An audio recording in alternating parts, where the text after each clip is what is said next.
Hi అండి, అందరికీ నమస్కారం. నేను ఈ ఛానల్ని కొత్తగా స్టార్ట్ చేశాను. లార్డ్ వెంకటేశ్వర దయతో ఈ ఛానల్ని అందరూ ఆదరించాలని కోరుకుంటున్నా. టాలెంట్ ఎవరి సొంతం కాదంటారు కదా, అది నమ్మి ముందడుగు వేశా. మీ చల్లని చూపు ఆశీర్వాదాలు నా మీద ఉండాలని కోరుకుంటూ ఈ రోజు మన ఫస్ట్ హారర్ స్టోరీ స్టార్ట్ చేద్దాం. బేసికల్లీ నేను కూడా ఒక హారర్ థ్రిల్లర్ లవర్ని.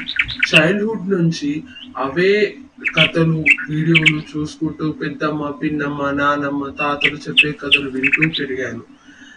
ఎప్పుడు అవే కథలు చెప్పమని అడుగుతుండే.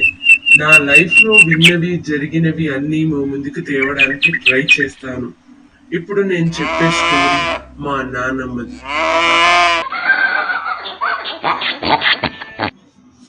పచ్చని పొలాలు, చెరువులు, పక్షులు, పశువులు, చాలా ఆహ్లాదకరంగా ఉండేది మా ఊరు. మా ఊరు ఆంధ్రాలోని మొగల్తూరు దగ్గర. మా నానమ్మ వాళ్ళు మొగల్తూరులో ఉండేవాళ్ళు, ఆంధ్రప్రదేశ్కి చెందింది. వాళ్ళు మొత్తం 5 అక్క చెల్లెళ్ళు. మా నానమ్మ గారే చిన్న వయసు. మా ఒక తాతగారు ఉన్నారు. చాలా పెద్ద హోమ్ ఉండేది వాళ్ళకి. అప్పట్లో పొలాలు, పక్షులు, పశువులు చాలానే ఉండేవి కదా. అలాగే చాలా పెద్ద పెంకుటిల్లు, అలాగే చాలా చెట్టు ఉండేది. మా నానమ్మ వాళ్ళు 5 అక్క చెల్లెళ్ళు కూడా ఆ చెట్టు కిందనే ఆడుకుంటూ పెరిగారట. అలాంటిది తను చెప్పిన విధంగా ఎప్పుడు నా లైఫ్ లో ఎదురు కాలేదు. చాలా వరకు అలాంటి కథలే విన్నాను. అవన్నీ మేము ముందుకు తెస్తాను. సో ఆ ఇల్లుని ఏం చేద్దాము, ఎవరికైనా అద్దెకిద్దాము. అద్దెకిస్తే ఒక వసారా వరండా లాగా ఇచ్చేసుకుంటే మనకు అనుకున్నారనమాట. అలాంటి టైంలోనే సరే అద్దెకిద్దామని డిసైడ్ అయ్యారు మా నాన్నమ్మ వాళ్ళ అమ్మ నాన్న. సరే అద్దెకిద్దాం అనుకున్న కొన్ని రోజుల తర్వాత లోపల బయట వరండాలో పిల్లలు కూర్చొని ఆడుకుంటూ ఉన్నారు. వీళ్ళు బయట కూర్చొని ఆ చెట్టు కింద కూర్చొని తినుకుంటూ అలాగా చందమామని ఎలా వచ్చారు ఏంటి అనేది మనకేమీ తెలీదు. హార్స్ ఉండేది అన్నాను కదా, వాళ్ళు వెహికల్ లాగా వాడేవాళ్ళు. సో ఆ హార్స్ కి గుగ్గిళ్ళు అని పెడతారనమాట. సో ఆ గుగ్గిళ్ళు ప్రిపేర్ చేసి పెట్టేది. అలా చాలా రోజులు బాగానే ఉన్నారు, ఎలాంటి ప్రాబ్లం లేదు. చేసి మన ఓనర్ వాళ్ళ పిల్లలకి, ఓనర్లకి భోజనాలు పెడదాం ఇక్కడే. సో వర్క్ అంతా కంప్లీట్ చేసుకొని రిటర్న్ వచ్చేస్తాను అని హస్బెండ్ వైఫ్ కి చెప్పేసి మార్నింగే వెళ్ళిపోయాడు. మంచిగా ఫ్రెష్ అయిపోయి కూర్చొని అన్నం పెట్టు, నాకు ఏమేమి ఉండవు, ఏంటి ఐటమ్స్, ఏంటి కొత్త ఏం చేసావని, అలాగే గుర్రానికి కూడా ఫుడ్ పెట్టు, గుగ్గిళ్ళు నానబెట్టావా, హస్బెండ్ వైఫ్ ని అంటున్నాడు అనమాట. ఎంత అరిచినా సరే తన వైఫ్ అయితే ఫస్ట్ నుంచి నిలబడిందో అదే పొజిషన్ లో అలాగే నిలబడింది. సో హస్బెండ్ కి అర్థం కాలేదు తను ఎందుకు అలా బిహేవ్ చేస్తుంది అనేది, తన మైండ్ కి ఎక్కలేదు. చాలా సార్లు పిలిచి ఇంక ఇది రావట్లేదు, ఏమైంది, తనకి వినపడట్లేదా, ఏమైనా ప్రాబ్లం అయిందా అని చెప్పి ఫుడ్ ఆపేసి తన దగ్గరికి వెళ్ళి తన భుజం చేయి వేశాడు.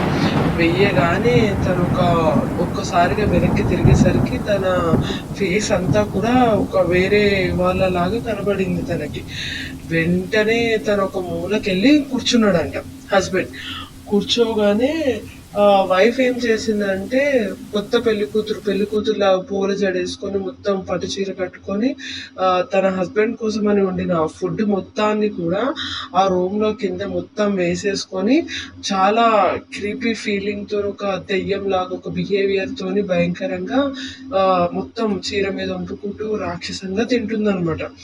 అది చూసిన తర్వాత తన హస్బెండ్ కి ఏమీ అర్థం కాలేదు. ఏంటి తను ఇలా బిహేవ్ చేస్తుందని చెప్పి ఇక ఒక్క క్షణం తనకి గుండె ఆగినంత పని అయిపోయి, ఇలా కాదని చెప్పి తను బయటికి పరిగెట్టుకుంటూ వెళ్ళిపోయి, అది ఆఫ్టర్నూనే కదా, సో మార్నింగ్ బయటికి వెళ్ళిపోయి వాళ్ళ ఓనర్ వాళ్ళని పిలిచాడు. బాబాయ్ గారు, ఇలాగా మా వైఫ్ ఈరోజు ఫస్ట్ యానివర్సరీ, అదే ఫస్ట్ పెళ్లి రోజు అని చెప్పి ఫుడ్ చేసాము ఇలాగా అంటే, అవును బాబు, మేము కూడా మీ ఇంట్లోనే భోజనాలు పెట్టింది మీ వైఫ్, చాలా బాగున్నాయి, ఏమైంది అని అంటే, అవునండి, అలా వచ్చిన తర్వాత తను ఒక ఒక ఎలా చెప్పాలంటే ఒక డిఫరెంట్ పర్సన్ లాగా కనిపిస్తుంది నాకు, చాలా భయం వేస్తుంది నాకు ఇంట్లోకి వెళ్ళాలంటే. తను వే ఆఫ్ లుకింగ్ కావచ్చు, స్మైల్ స్మైలింగ్ అంతా డిఫరెంట్గా ఉంది, నాకు ఏదో భయంగా ఉందండి, కొంచెం మీరు రండి అని ఆ హస్బెండ్ ఎవరైతే ఉన్నారో తను ఆ ఓనర్ని వైఫ్ని పిలిచారు. అలా అనగానే హస్బెండ్ పిలవగానే ఈ ఓనర్ వైఫ్ అండ్ హస్బెండ్కి ఏదో స్ట్రైక్ అయినట్టు ఒకరి ముఖాలు ఒకరు చూసుకొని సైలెంట్గా ఆ రూమ్లోకి వెళ్ళారు. వెళ్ళి వైఫ్ని చూశారు. చూసి అన్నీ చూసేసి ఇంకా బయటికి వచ్చేసి ఇక సైలెంట్ అయిపోయి అబ్బాయిని పక్కకు తీసుకెళ్ళి మెల్లగా ఓనర్ చెప్తున్నాడంట ఇలా అని. ఇలా బాబు ఏమి అనుకోకు, ఈ ఏరియాలో ఒక విషయం జరిగింది కొన్ని ఇయర్స్ బ్యాక్.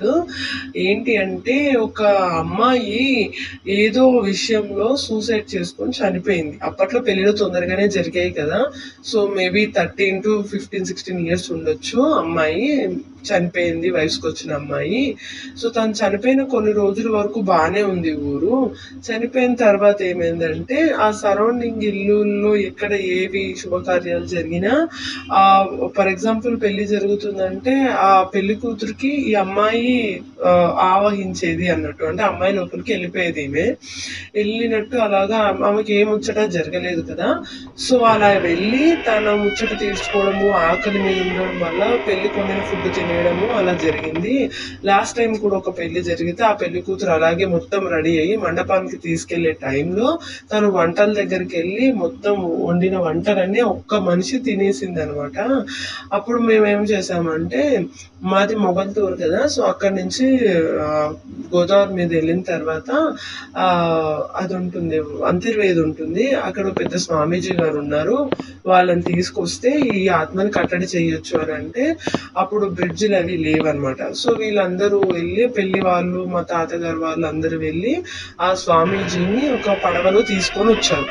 తీసుకొచ్చిన తర్వాత ఆ మంత్రాలు ఇవి చేస్తున్న టైంలో ఆమెని బంధించారంట. తర్వాత ఇంకే ఇష్యూలు జరగలేదు. మరి ఇప్పుడు నీకు ఇలా జరిగింది అంటే మీ వైఫ్ ఎక్కడో ఏదో మిస్టేక్ చేసి ఉండొచ్చు, అది ఏంటి అనేది మనము ఐడెంటిఫై చేయలేము. సో ఏమైతే జరిగిందో మళ్ళీ రిపీట్ అయింది కాబట్టి మనం మళ్ళీ వెళ్ళి ఆ స్వామి గారిని తీసుకొద్దామని చెప్పి ఊటిన ఆమె డోర్లో లాక్ చేసేసి హస్బెండ్, ఇంటి ఓనరు, ఇంకో వేరే వాళ్ళు వెళ్ళి ఆ స్వామీజీని తీసుకొస్తే వాళ్ళందరూ కూడా మళ్ళీ సేమ్ ముందులానే పూజ చేశారనమాట. పూజ చేస్తున్నప్పుడు ఆమె ఆవేశం అనేది ఎవరు హ్యాండిల్ చేసే విధంగా లేదు.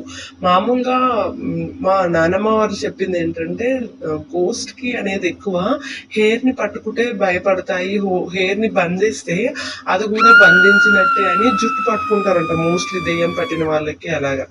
సో ఆ మంత్రాలు ఆపకూడదు పూజారి అని చెప్పేసరికి మా నాన్నమ్మ వాళ్ళ డాడీ తాతగారు ఏం చేశారంటే, సో ఆ అమ్మాయి ఎవరైతే అయి ఉందో ఆ అమ్మాయిని తలకాయ జుట్టు పట్టుకున్నారంట.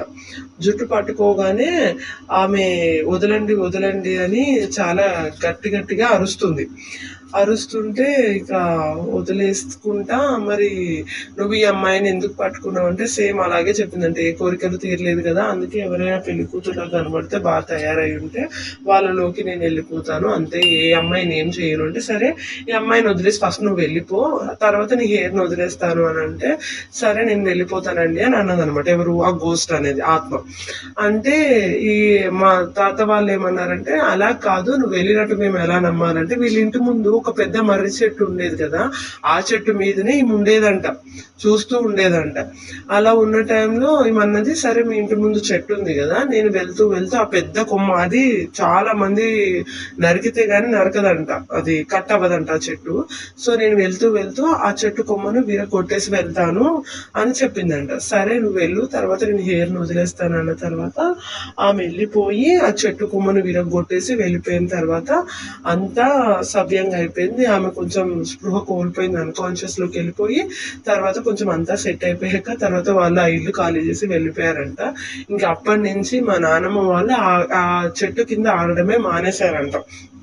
అలా జరిగిన కొన్ని సంవత్సరాల తర్వాత మా నాన్నమ్మ గారికి పెళ్ళి వేరే ఊరికి వెళ్ళిపోయారు. తర్వాత అంతా బాగానే ఉంది.